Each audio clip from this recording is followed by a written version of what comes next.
Caesarean delivery जिसको C section भी बोलते हैं, तो सी सेक्शन के बाद सबसे बड़ा सवाल क्या होता है? पेशेंट बोलता है सर अब मैं कैसे चलूं, मैं कैसे उठूं, जो ये दर्द हो रहा है ये दर्द कब ठीक होगा? और सच बताऊं, डिलीवरी के बाद सबसे ज्यादा कंफ्यूजन और डर इसी स्टेज में होता है जब आपका अभी अभी सिजेरियन हुआ होता है और उसके 1 2 3 नेक्स्ट जो डेज होते हैं उसमें सबसे ज्यादा कंफ्यूजन और सबसे ज्यादा डर होता है, क्योंकि शरीर में अभी दर्द भी हो रहा होता है और दिमाग भी अभी स्टेबल नहीं होता। तो आज आपको मैं स्टेप बाय स्टेप आपकी पूरी रिकवरी जर्नी समझाऊंगा कि कब कितने दिन में कितना दर्द ठीक हो जाएगा, कब आपका वेजाइनल ब्लीडिंग कम हो जाएगा, आपको अपने वुंड का केयर कैसे करना चाहिए, आपको क्या खाना चाहिए, क्या पीना चाहिए, सारी चीजें मैं आपको पूरा डिटेल से मैं बताने वाला हूं। और अगर आपने सही तरीके से केयर नहीं लिया तो ऐसा हो सकता है कि आपको इंफेक्शन हो जाए। इंफेक्शन कहां पे होगा? जहां से सर्जरी हुआ है वहां पे, या वेजाइनल ब्लीडिंग जहां से हो रहा है वहां इंफेक्शन का समस्या हो जाएगा, आपका हीलिंग डिले हो जाएगा, जो घाव भरने का क्षमता है वो कम हो जाएगा और भी बहुत सारी प्रॉब्लम हो सकते हैं। लेकिन अगर आपने अच्छे तरीके से, जो मैं आपको अभी एडवाइस दे रहा हूं, अच्छे तरीके से फॉलो किया तो ये आपका टाइम बहुत अच्छे से निकल जाएगा एंड आपका रिकवरी बहुत स्मूथ रहेगा। तो इस वीडियो को आप एंड तक जरूर देखिए, आपके लिए बहुत सारी काम की चीजें मैं इस वीडियो में आपको मैं बताने वाला हूं। तो नमस्कार, मैं हूं डॉक्टर सुनील, गायनेकोलॉजिस्ट, और मैं आज आपको सिजेरियन डिलीवरी के बाद रिकवरी के छोटे छोटे स्टेप्स, जो कि बहुत ही महत्वपूर्ण पॉइंट्स है, वो समझाने वाला हूं, जो मेनली 99% लोगों को पता ही नहीं होता कि करना क्या होता है, कैसे केयर करना होता है, क्या करना है क्या करना नहीं, क्योंकि किसी के पास टाइम नहीं है समझाने के लिए। तो ये आपके लिए बहुत ही इंपॉर्टेंट है। तो सबसे हम पहले बात करते हैं कि हमारे पास मैक्सिमम पेशेंट डिलीवरी होने के बाद सिर्फ ये चीज पूछने के लिए आते हैं, सर कितना ब्लीडिंग नॉर्मल है, कब तक ब्लीडिंग होगा? तो इस जो डिलीवरी के बाद जो ब्लीडिंग होता है उसको पोस्टपार्टम ब्लीडिंग बोलते हैं। तो डिलीवरी के बाद ब्लीडिंग होना नॉर्मल बात है, वो नॉर्मल डिलीवरी हो या सिजेरियन डिलीवरी हो, कोई भी डिलीवरी हो, डिलीवरी के बाद ब्लीडिंग होना दैट इज नॉर्मल। शुरुआत में इस ब्लीडिंग का कलर ब्राइट रेड होता है, एकदम लाल कलर की फ्रेश ब्लीडिंग जैसा लगता है स्टार्टिंग के कुछ दिन में, लेकिन धीरे धीरे इसका कलर चेंज होता रहता है। फिर ये रेड से कलर इसका चेंज ब्राउन हो जाएगा, लास्ट में वाटरी टाइप का कलर हो जाएगा।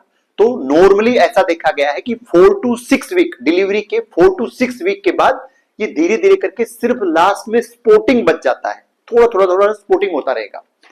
शुरुआत में जो फ्लो होता है जस्ट इमीडिएट आफ्टर डिलीवरी के कुछ दिन बाद तक जो फ्लो होता है हैवी फ्लो होता है, उस टाइम आपको ऐसा हो सकता है कि लार्ज साइज के डायपर यूज करने पड़े, लेकिन जैसे जैसे जैसे टाइम निकलेंगे तो आपका फ्लो कम होता हो जाएगा और आपका काम थिन पैड से भी चल जाएगा, उस पर भी शिफ्ट कर सकते हैं। लेकिन यहाँ पे सबसे इंपॉर्टेंट बात क्या है जो आपको बहुत ज्यादा ध्यान रखना चाहिए, वो ये है कि कभी भी आपको टेम्पून यूज नहीं करने चाहिए। टेम्पून जैसा आप फोटो में देख रहे हो, टेम्पून यूज करने से आपको इन्फेक्शन का रिस्क बहुत ज्यादा बढ़ जाएगा। ये गलती आप कभी भी ना करें, बहुत सारे लोग ऐसी गलती कर देते हैं, तो इससे आपका इन्फेक्शन का रिस्क बहुत ज्यादा बढ़ जाएगा। अभी नेक्स्ट कंप्लेंट के बारे में बात करते हैं।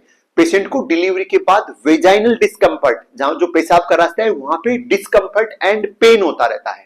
तो उसके बारे में, जब भी सिजेरियन डिलीवरी होता है तो सिजेरियन डिलीवरी में हम पेशाब की थैली के अंदर एक फोलिज कैथेटर, नॉर्मल भाषा में बोले तो पेशाब का पाइप डालते हैं। वो एक स्टैंडर्ड प्रोसीजर है, सब लोग ही डालते हैं एंड वो सेफ भी है, लेकिन उसको हम नॉर्मली 10 to 12 आवर के बाद या नेक्स्ट डे अपन उसको निकाल देते हैं। निकालने के बाद भी आपको थोड़ा थोड़ा दर्द फील हो सकता है, वहां पे थोड़ा थोड़ा हैवीनेस फील हो सकता है, कई बार क्या होता है पेशाब के रास्ते में बर्निंग सेंसेशन भी होती है। तो उसके लिए आप क्या कर सकते हैं, कोई भी प्लास्टिक का वाटर बोतल लेके उसमें गुनगुना या थोड़ा हल्का गर्म पानी डाल के उस एरिया में मसाज करोगे तो आपको काफी रिलीफ मिलेगा। तो वार्म वाटर बोतल से वहां पे थोड़ा सेक का टाइप थोड़ा हीट देना है, उससे आपको काफी फील होगा। एंड साफ सफाई का बहुत ज्यादा ध्यान रखना है।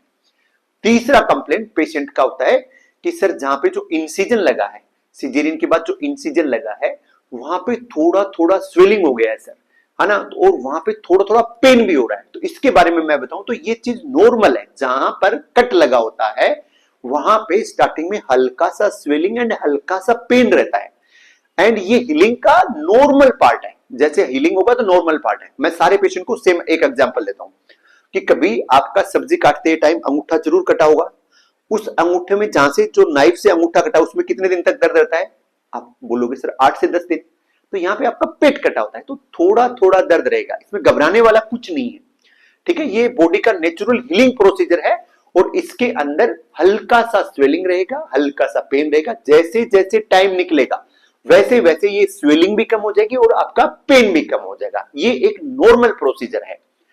एंड आपके ऊपर जो सूजन आ रहा है वो टाइम के साथ धीरे धीरे कम। सेकंड, अगर उसमें से आपको टेंशन लेने वाली बात कब क्या है, अगर आपका उस इंसिजन वाली साइड से मान लो पानी आ रहा है, पानी जैसा कुछ निकल रहा है, या उसके अंदर जैसे पस निकल रहा है, या उसके जो टांके लगे हुए हैं उन टांकों के अंदर गैप हो गया है थोड़ा, तो ऐसे केस में आपको डॉक्टर के साथ तुरंत जाके दिखाना चाहिए। अगर ऐसा कुछ भी मिल रहा है तो तुरंत डॉक्टर के पास आप हमें आके जरूर दिखाइए। अभी कुछ पेशेंट बोलते हैं सर जो इंसिजन लगा है आप उसके बारे में बताओ कि जहां पे टांके लगे हैं उसका हमें क्या ध्यान रखना है। तो जो ये सबसे इंपॉर्टेंट बात है, जहां पे इंसिजन लगा है वहां पे केयर करने के लिए हम हमारे सब पेशेंट को बताते हैं कि कैसे सबसे अच्छा केयर किया जाता है। तो नॉर्मली ये इंसिजन आपको पता है कि पेट के निचले हिस्से में होता है एंड हॉरिजॉन्टल होता है। एंड जब भी आप घर पे जाओगे तो इसको हमेशा साबुन पानी से लगा के पूरा क्लीन करना है अच्छे से, एंड उसके बाद सूखे टॉवल से इसको सुखा लेना है। लेकिन सबसे इंपॉर्टेंट बात, जब आप सूखे टॉवल से सुखा रहे हो तो उसको ऐसे रगड़ना नहीं है, टॉवल को ऐसे रगड़ना नहीं है पेट पे, जस्ट उसको टैप करना है एंड हटा लेना है। That is the most important.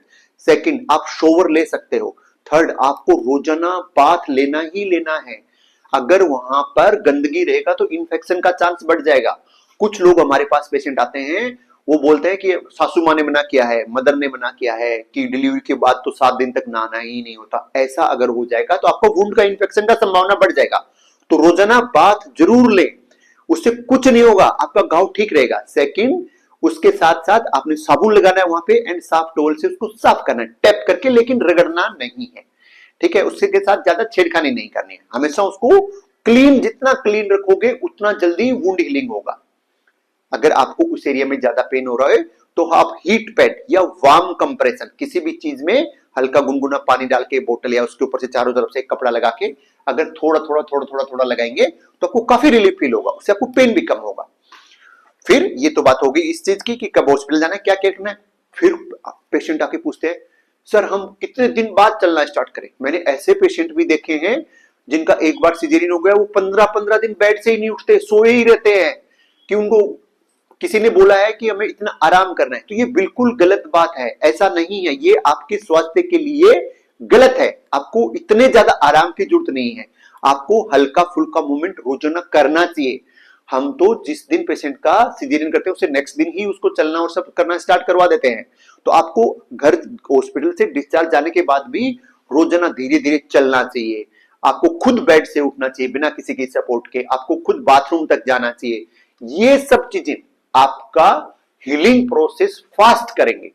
बहुत इंपॉर्टेंट बात है, थोड़ा थोड़ा चलना, बेड से उठना, बाथरूम तक जाना, खुद नहाना, ठीक है, हल्के फुल्के काम करने हैं। ये आपके हेल्थ, उसके लिए हीलिंग के लिए, जो वुंड का हीलिंग है उसके लिए बहुत अच्छी बात है।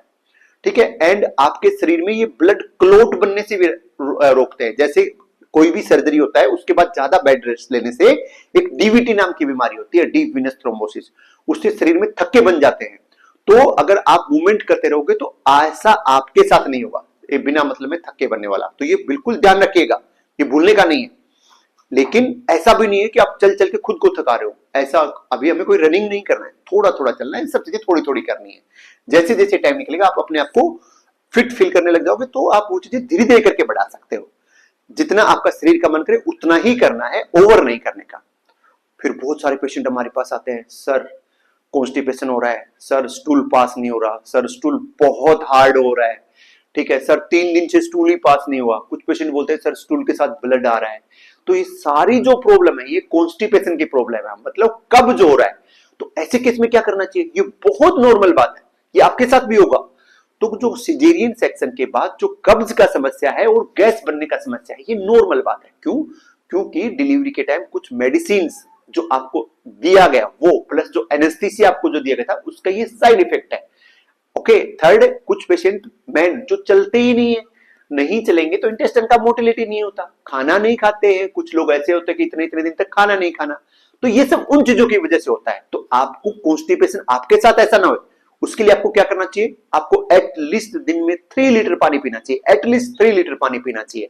ठीक है, फाइबर वाली डाइट ले, जो फाइबर, जिनके अंदर ज्यादा फाइबर होते हैं, दलिया, खिचड़ी, ये सब चीजें, दही एंड फ्रूट्स जिसके अंदर फाइबर होते हैं वो खाएं। ठीक है। थर्ड, रात को जब भी आप मैं सब पेशेंट को बताता हूं कि जब भी आप खाना खाते हो, खाने के साथ सलाद खाइए, खीरे, कुकुम्बर बहुत अच्छा है। आप एक खीरा खाओगे तो कभी आपको कब्ज नहीं होगा।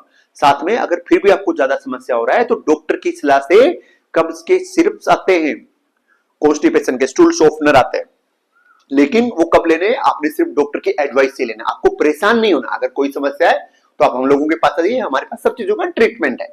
तो आपने बेसिक ये चीजों का ध्यान रखना है।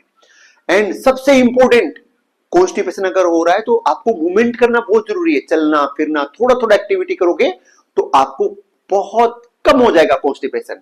एंड कॉन्स्टिपेशन कम होगा, कब्ज, कॉन्स्टिपेशन कब्ज अगर कम होगा तो आपको सर्जरी साइड पे जो इंसिजन दिया था उसमें भी दर्द कम होगा, उस पर कम प्रेशर पड़ेगा।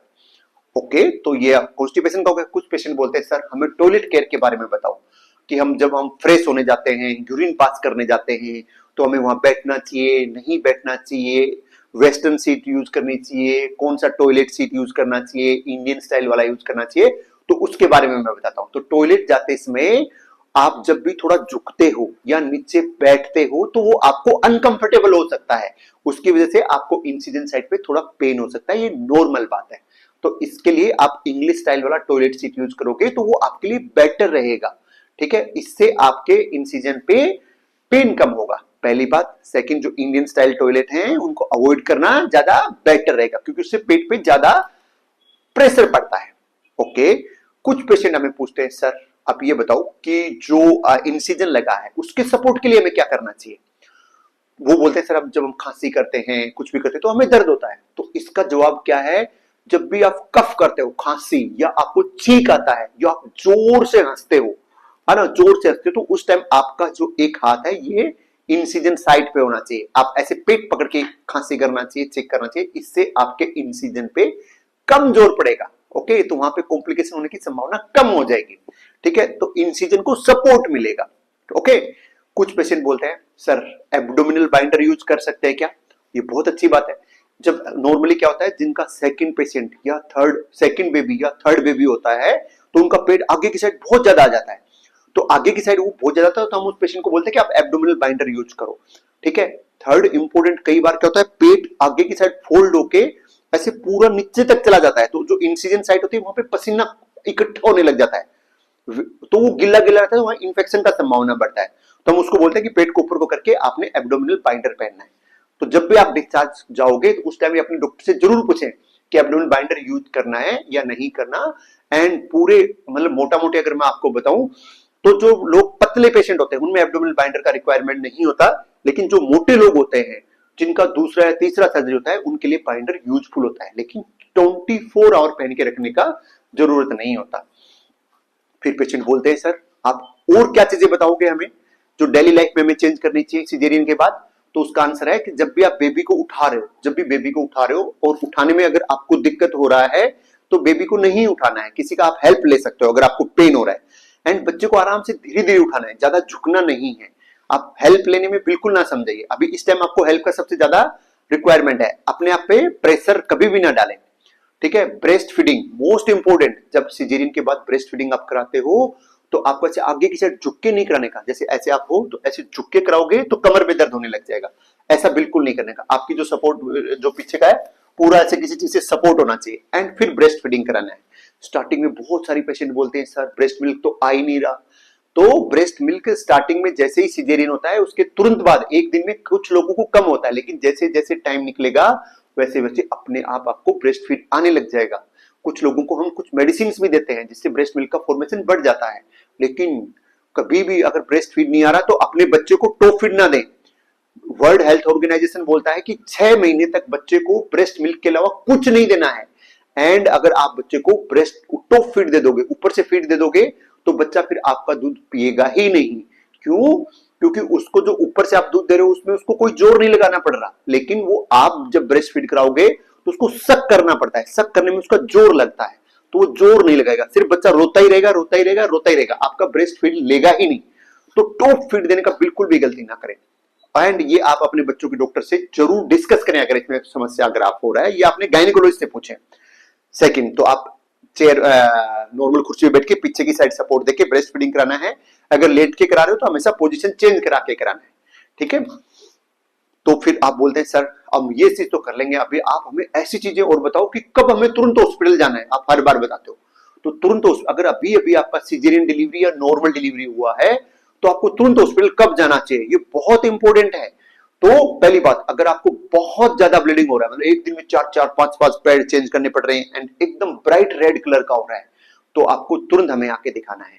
सेकंड, मान लो जो वेजाना से जो डिस्चार्ज हो रहा है, ब्लीडिंग हो रहा है, वहां से बदबू आ रही है, फाउल स्मेलिंग है, तो ये इन्फेक्शन की संभावना हो सकती है, तो भी आपने हमें तुरंत दिखाना है। तीसरा, अगर मान लो आपको बुखार आने लग गया डिलीवरी के दूसरे दिन, तीसरे दिन, चौथे दिन, पांचवें दिन, आपको कभी भी बुखार आ रहा है तो बिल्कुल घर पे ना बैठे रहें, हमें आके जरूर दिखाएं। फोर्थ, अगर जो आपका इंसिजन साइड जहां से सीजेरियन हुआ है वो ज्यादा लाल हो गया है, वहां पे ज्यादा ही स्वेलिंग आ गई है, या वहां से पानी जैसा कुछ निकल रहा है इंसिजन से, या उसके अंदर से ऐसे व्हाइट व्हाइट पस निकल रहा है, तो भी हमें आके जरूर दिखाना है। एंड पांचवी की बात करें तो अगर आपको बहुत ज्यादा पेन हो रहा है, आप सहन ही नहीं कर पा रहे, इतना जहां पे सीजेरियन हुआ था वहां पे इतना ज्यादा पेन हो रहा है, तो भी आप हमें आके तुरंत दिखाएं। तो आपको अगर ये जानकारी अभी तक यूजफुल लगी है तो इस वीडियो को जरूर लाइक करना तो बनता है, क्योंकि मैंने इतनी मेहनत से ये वीडियो बनाया है। एंड आप मेरे चैनल को सब्सक्राइब भी कर सकते हो, एंड जिन लोगों का अभी डिलीवरी हुआ है आप उनके साथ शेयर भी कर सकते हो, ये मेरे लिए मोटिवेशन वाली बात रहेगी। तो लास्ट में अभी हम आते हैं कंक्लूजन वाला। तो सिजेरियन जो हुआ है, सिजेरियन सेक्शन रिकवरी नहीं, रिकवरी सिर्फ फिजिकल नहीं होती, ऐसा नहीं कि आपका शरीर ही रिकवर कर रहा है, आपका माइंड भी रिकवर कर रहा है, आप इमोशनल भी रिकवर कर रहे हो। एंड कई बार प्लान कुछ और होता है लेकिन होता कुछ और ही है, आपने प्लान किया होगा नॉर्मल डिलीवरी का लेकिन इमरजेंसी में हो गया होगा सिजेरियन। ओके, तो सब चीजें अपने प्लान के हिसाब से नहीं चलती। अगर सब चीजें हमारे प्लान के हिसाब से चलने लग जाए तो फिर तो हम गॉड बन गए ना, भगवान बन गए, है ना। सिर्फ भगवान का मर्जी चलता है ना हर जगह, तो हर जगह हमारा मर्जी नहीं चलता, भगवान को जो एक्सेप्ट होता है वही चीजें करते हैं।